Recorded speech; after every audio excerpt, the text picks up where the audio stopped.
Olá, seja bem-vindo ao canal FI Fácil e aqui é mais uma análise. E hoje a gente vai fazer a análise do RBRR11, beleza? Um fundo da RBR Asset.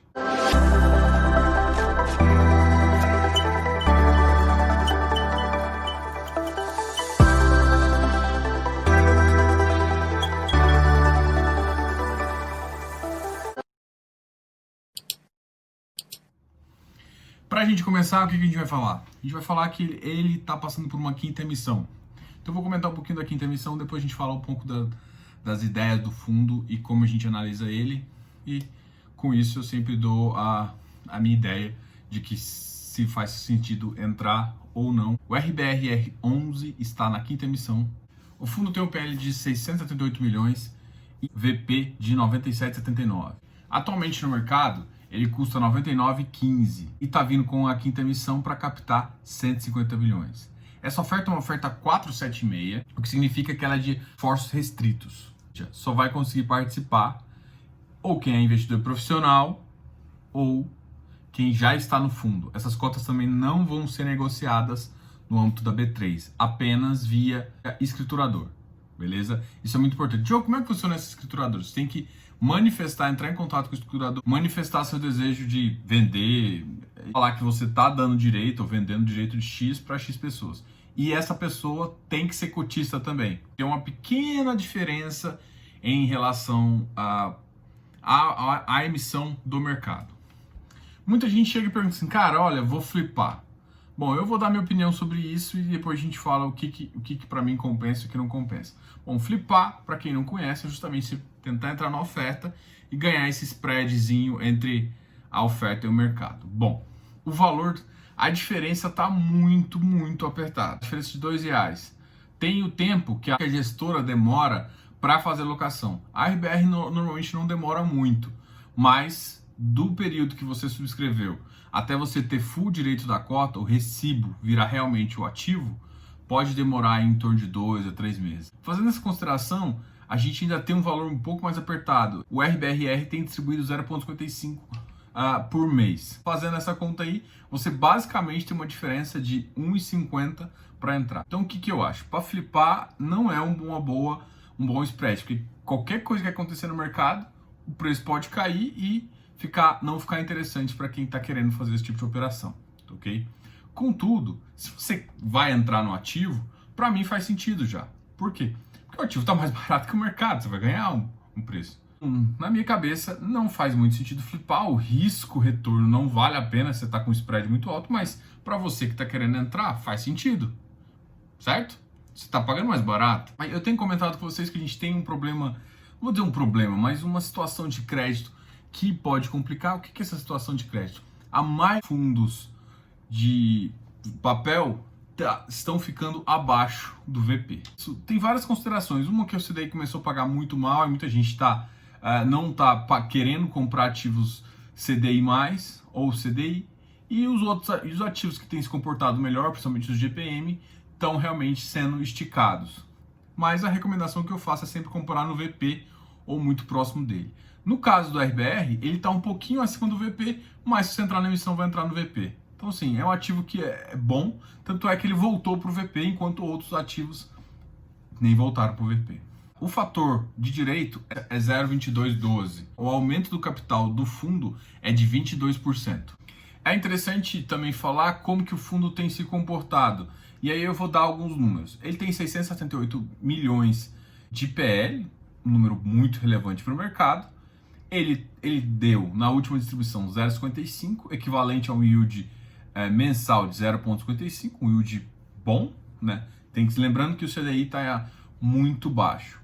E nos últimos 12 meses, ele distribuiu 6,89, o que equivale a 6,95% anual de rendimentos. Lembrando que também a taxa anual está 2,25, e aí uma taxa equivalente dos últimos 12 meses está na faixa dos 3 e pouquinho. O que a gente pode falar? Que está dando mais que 200% do CDI.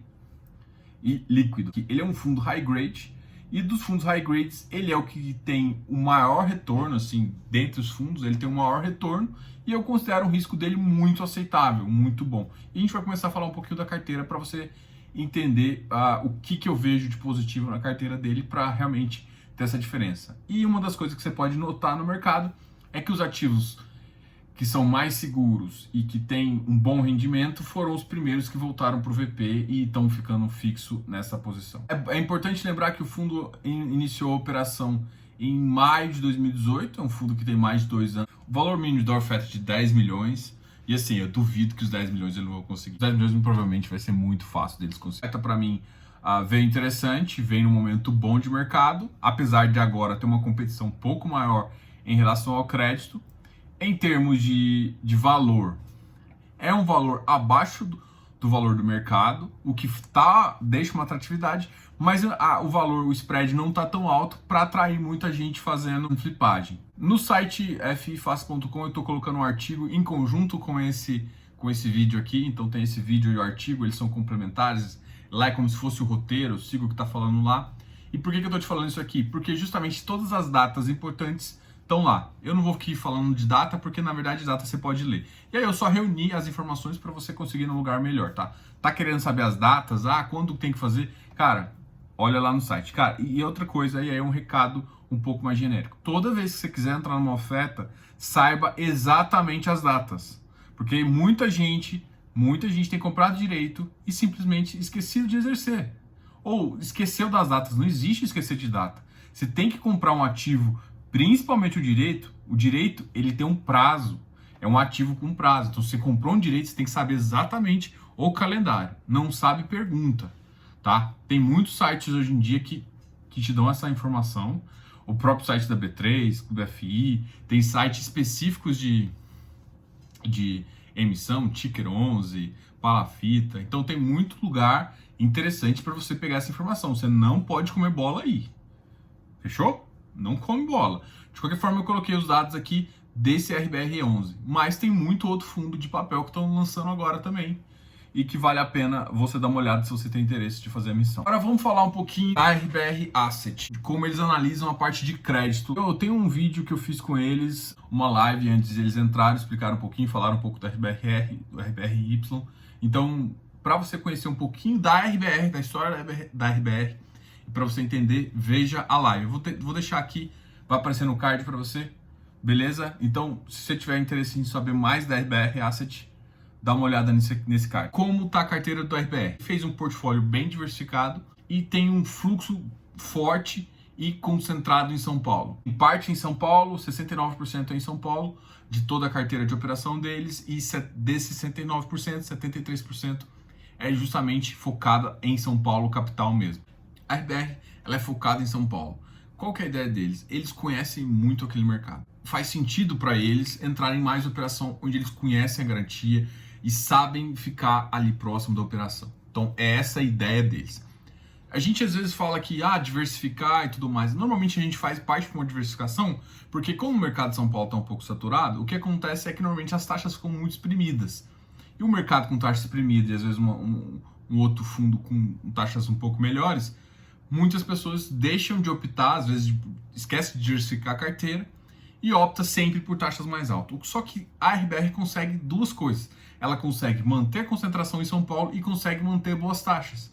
E a amostragem justamente esse fundo. Por isso que esse é um fundo que realmente voltou muito rápido da crise e tem realmente ficado ali muito próximo do VP. Porque é o que tem que valer. Não faz sentido você pagar muito mais, porque o papel vale o que ele vale, e ao mesmo tempo não vale pagar muito menos, porque realmente é um papel que contém excelentes garantias, um excelente fluxo. E a gente vai entender um pouquinho dessa estratégia da RBRE. Além da garantia da operação, que sempre é dado, os CRIs contam com fundo de reserva.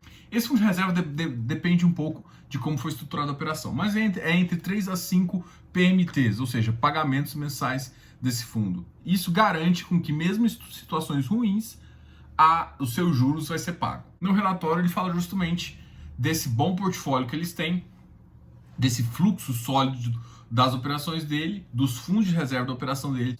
Fala que a razão de garantia também é muito boa. Para quem não entende, o que é a razão de garantia? É justamente o valor da garantia versus a dívida. O LTV médio desse fundo é 63%. Em termos de carteira, a gente pode ressaltar duas coisas que é muito, muito importante para você.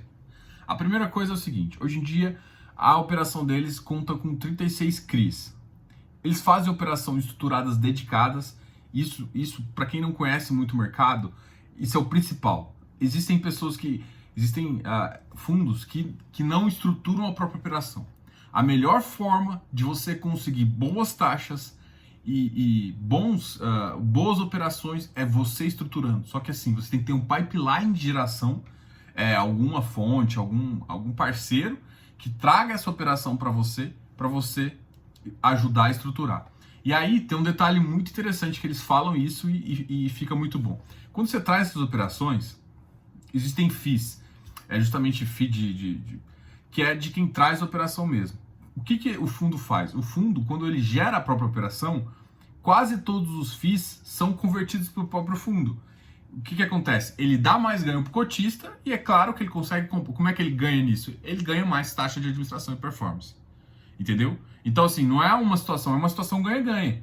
Enquanto quem não faz isso, ele tem que trazer a operação, então antes de estruturar a operação, ele tem que pagar o FII para essa pessoa que está trazendo a operação.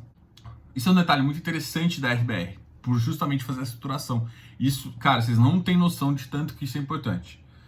Não é só a RBR que faz isso, tem vários outros fundos bons que fazem isso, mas para mim, um fundo de papel só é bom se ele consegue estruturar boas operações. E aí, assim, tem fundos tem CRIs que vão ser só dele. E ele consegue, às vezes, vender uma parcelinha pequena no secundário, às vezes para manter uma liquidez ou outra, tá? O fundo que não consegue gerar operação, ele fica parado. Hoje em dia, o fundo está com 47% de CDI e 53% de inflação, com uma taxa média de CDI mais 3%. CDI mais 3% é mais ou menos o que eu chamo ainda de high grade, mas ele está ali no topo do high grade, o que é muito bom. Essa carteira aqui, por mais que eles tenham, a operação deles ainda tem mais de índice de preço, tem 53% de índice de preço, o que faz com que esse fundo também esteja ali um pouquinho na frente e tenha tido até melhores resultados que fundos tipo Vigir ou KNCR, que são dedicados a CDI. Esses dedicados a CDI estão muito descontados, tá? Então esse é um fundo misto. Eu já fiz uma classificação para vocês dele, é um fundo misto. Porque ele não tem predominância nenhuma, mas em termos de inflação. Metade IGPM e metade IPCA. Olha, eu vou só fazer um comentário sobre essa concentração em São Paulo. Eu até já comentei, eu não vejo nenhum problema. Eu gosto até da ideia de que a RBR é especialista nesse tipo de mercado ali em São Paulo. Existem outros players lá, São Paulo também é o maior mercado, mas o que eu gosto é dar balanço entre operação e taxa e ganho. Então, o que eu estou querendo falar? Eles conseguem boas operações com boas taxas e trazendo bons ganhos. Enquanto alguns fundos conseguem boas operações, mas deixam o ganho de lado. Tipo, vamos lá, o KNCR é um pouco disso. As operações deles são muito boas, não tem o que questionar. Garantias excelentes, muito bem estruturado o CRI, bem amarradinho, mas qual que é o problema? Ganho pequeno. Quando o mercado está exprimido igual a gente está, e a gente não espera ficar assim por muito tempo, ele realmente fica prejudicado.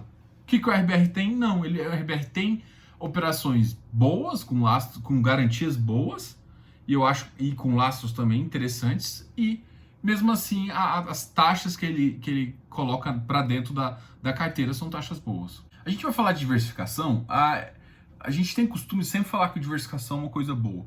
Normalmente você diversifica porque assim, São Paulo fica saturado, e aí como é saturado de crédito, a taxa fica mais baixa.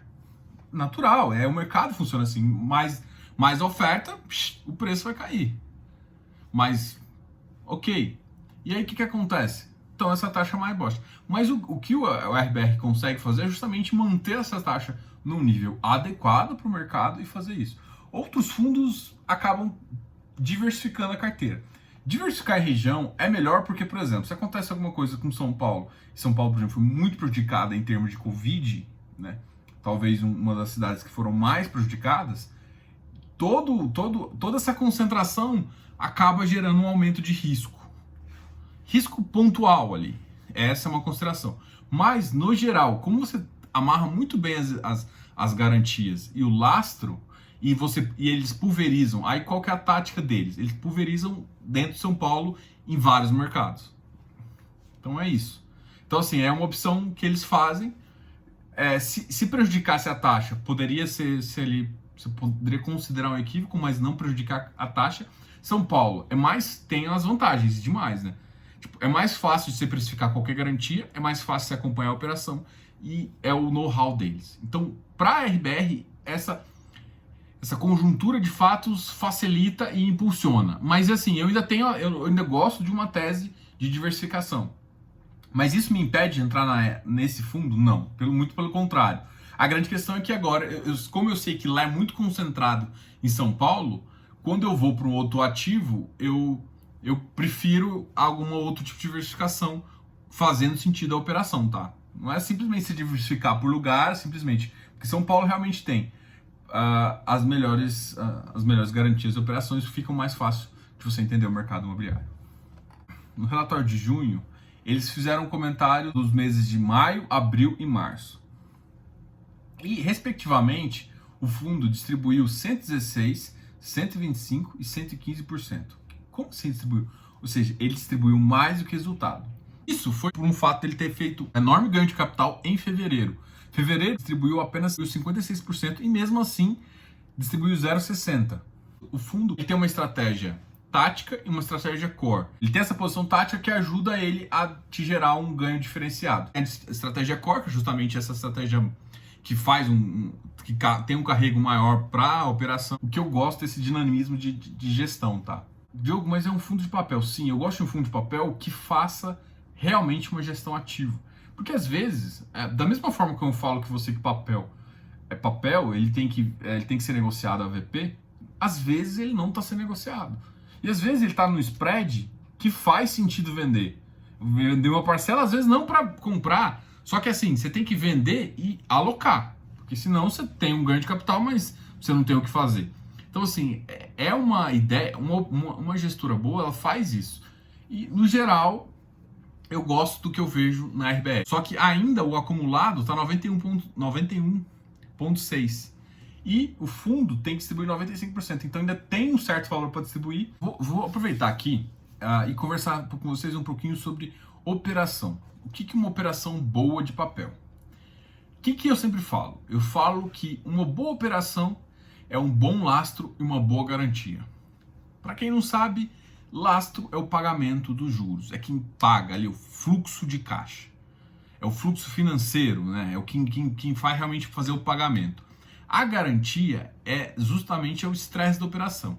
O fluxo de caixa não viu, o pagamento dos juros não tem, você tem que executar alguma coisa. É por isso que a gente fica analisando às vezes LTV também e fluxo mínimo de garantia.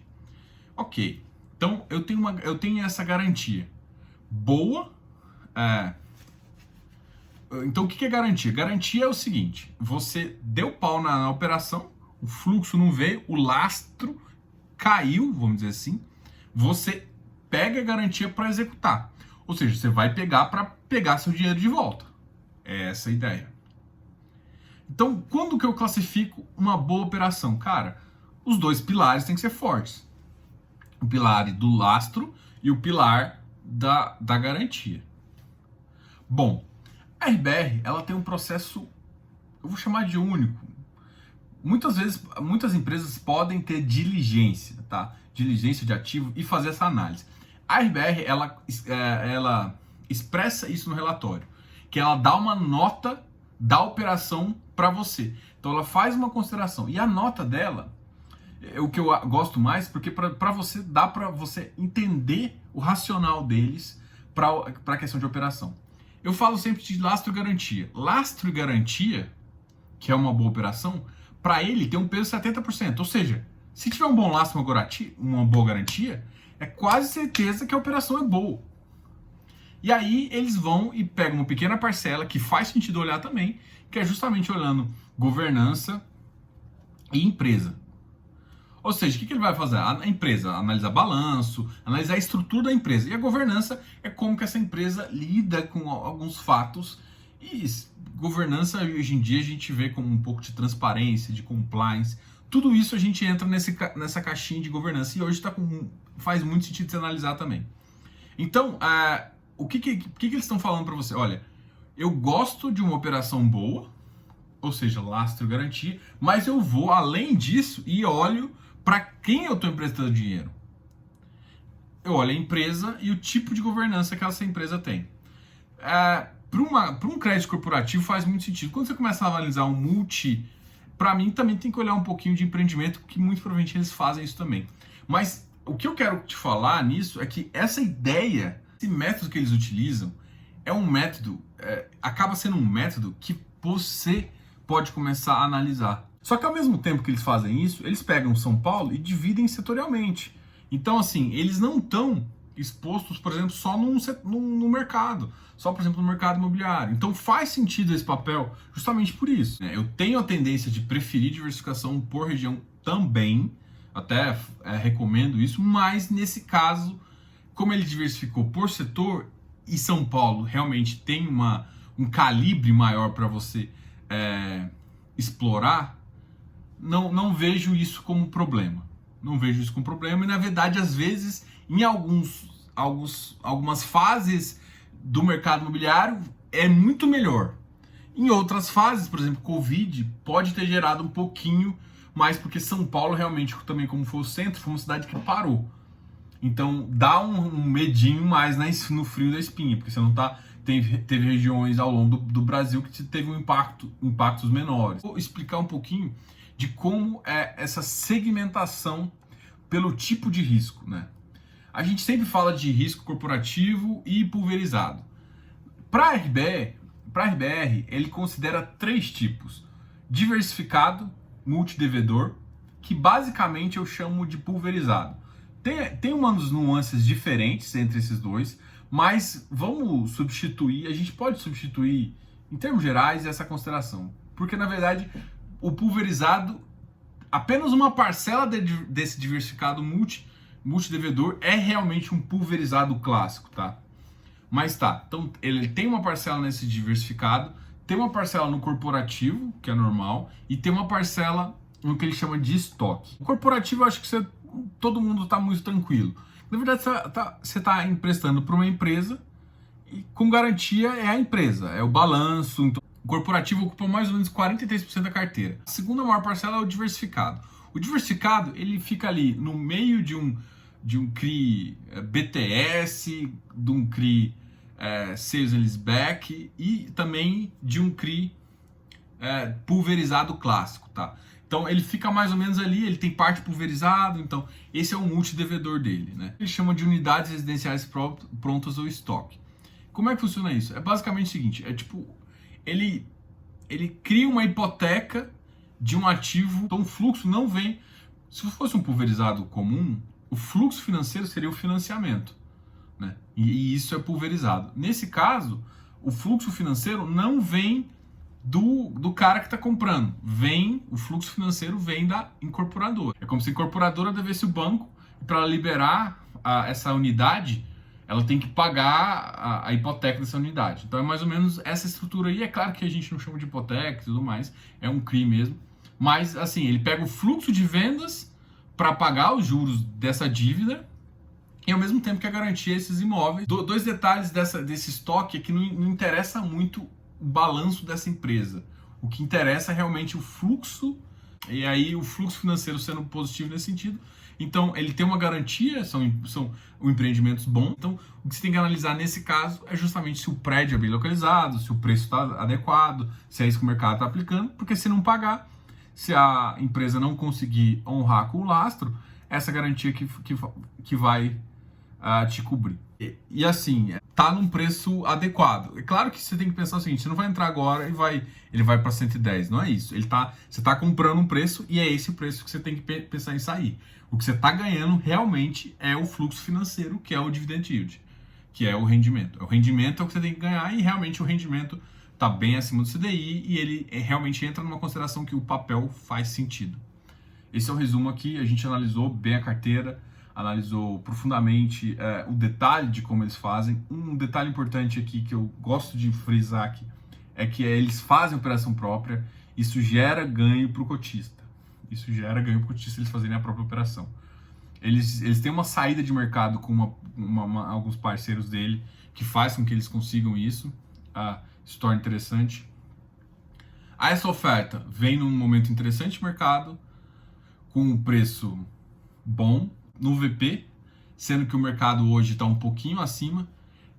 O valor do VP versus a oferta não faz, o valor de mercado versus a oferta não incentiva muita gente a flipar, o que para mim, na verdade, pode ser interessante aí, ou seja, quem entrar no ativo vai querer entrar, porque o risco, o spread ali está muito baixo. Eu vou falar a minha opinião. Eu tenho ativo e eu entro nessa subscrição, tá? Essa é a minha estratégia. Eu gosto do ativo, ele é um ativo high grade, para mim é um dos melhores high grades que tem no mercado e faz sentido. Ele está exposto demais no indexador, ele é misto, então isso faz com que eu não vou sofrer muito com o CDI, nem eu vou ganhar demais com o IPCA e vou pegar uma volatilidade do IPCA. Então, para mim, esse misto aqui faz sentido. É um ativo bom, tá no VP, tem ficado num preço bom, já tem um mês. Então, todo esse contexto faz sentido eu ter esse ativo, manter uma carteira sólida, faz sentido eu participar também. Receio, mas um receio que não é jump off the bridge ou deal breaker. A RBR não vem com uma viabilidade pronta. Tipo, tem outros ativos que vêm com uma viabilidade de um pipeline. Ela não vem. Só que, como já é a quinta emissão, e eu acompanho esse ativo há um certo tempo, as taxas de operações deles são bem ajustadas com o mercado. Então, o mercado agora está interessante de taxa, então não acho que a gente vai ser prejudicado por isso, tá? Mas eles não informam isso. Então, você está entrando num pipeline confiando na gestora. Bom, essa foi a minha opinião sobre a RBRE. Se inscreva aqui no canal, dá um like nesse vídeo e qualquer coisa, comente aqui embaixo, mande um e-mail e tudo mais. Acesse o site fifácil.com.br para você ter o artigo comentado desse vídeo lá, tá ok? Vai estar aqui na descrição, espero você lá. Grande abraço, Diogo, o canal F Fácil.